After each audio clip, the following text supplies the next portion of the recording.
Kia ora, bros and girls, welcome back to the channel. So we're up against the final boss in Spider-Ham Framed by Fame. This month is Cavalier Event Quest.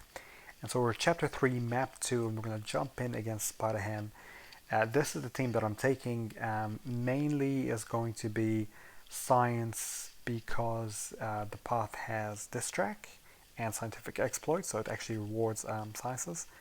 So I think Void and Torch is going to be my kind of go-tos for clearing a lane. And then Spider-Ham is a science, so I've actually bought, for him, I've bought Archangel and Venom. So I'll see you at the boss. Okay team, welcome back to the boss. So now we're back to Spider-Ham. And let's have a look. He's quite cute, he's quite small. He looks very angry. Anyway, so let's have a look. He's got 100 attack, he's got Dizzy, which means each time he successfully evades an attack, we get a disorient debuff for 12 seconds and block proficiency drops.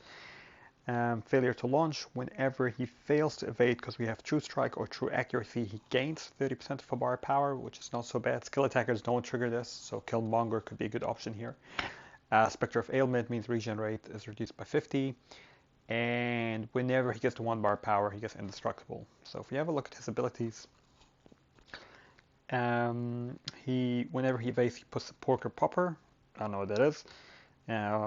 Whenever he's struck while stunned, there's a 30% chance to remove a spider nonsense and put a Porker Popper on the opponent, that's us. The Porker Poppers last for 13 seconds and deal 1200 damage, so the damage is not too bad, but they last quite a bit. When Spider Nonsense is at 9, it lasts an additional 1.8 seconds before resetting. He's got a lot of physical resistance, well not a lot, but some additional physical resistance. Spider Nonsense basically starts at 0, increases over time as long as we're under 1 bar power, and increases more the more power we have. Every stack reduces degen effect potency, passively reduces damage from our specials.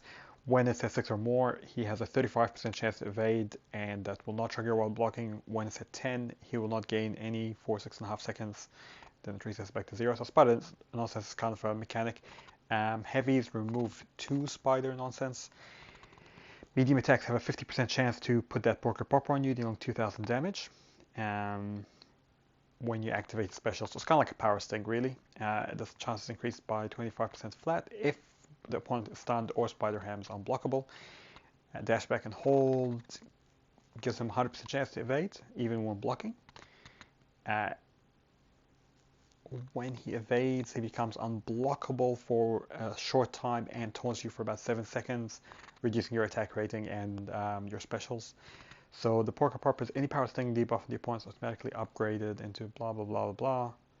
So basically it's just a power sting, and when it's triggered there's an 8.5% chance per Spider Nonsense to be replaced by 1 new power sting. So the more he has, the more he can chain these power stings on. It deals a burst of 2500 damage, and the damage is increased the more power you have.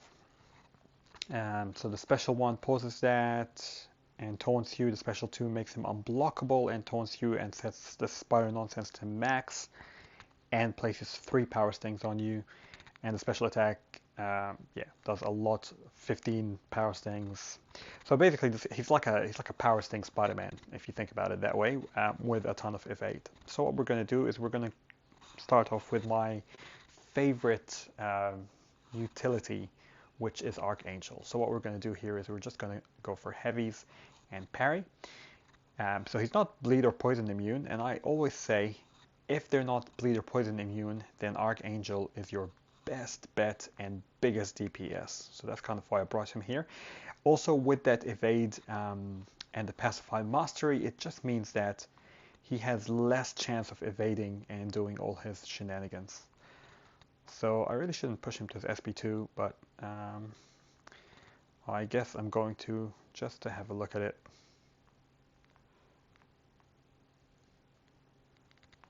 So we're doing all right so far.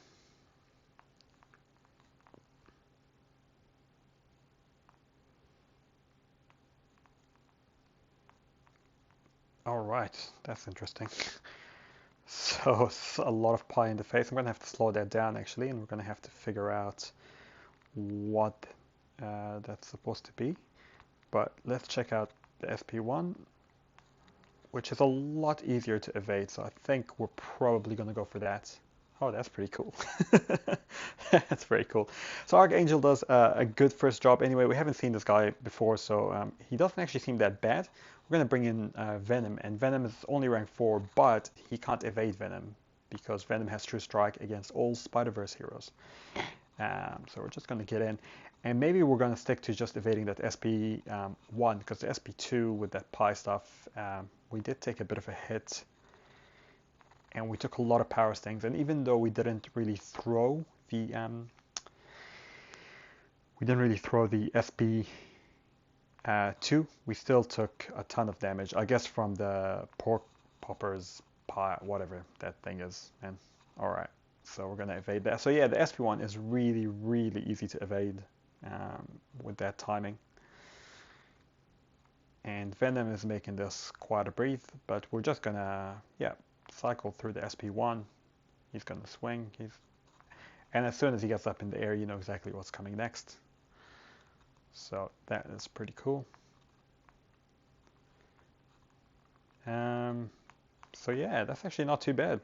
I thought he's going to be a lot more powerful than he is. Maybe he is going to be on attack, but on defense, seems pretty easy to take care of him.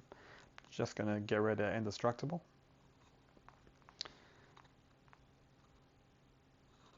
And yes, I mean, there's going to be a lot of really good options against this guy. You could use Killmonger with True Strike. You could use Corvus with True Strike. You could use Karnak if you really wanted to. Falcon would probably ruin him now that he's upgraded and he's actually got all that lock and stuff. And even before he had kind of a lock which would stop them from evading. Domino with the synergy, you could parry heavy your way.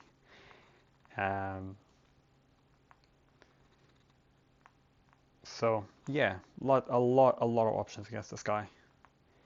But basically, as long as you can keep the evading that SP1, and you're okay against a True Strike, it's not a big deal. You could use Quake here as well if you really wanted to.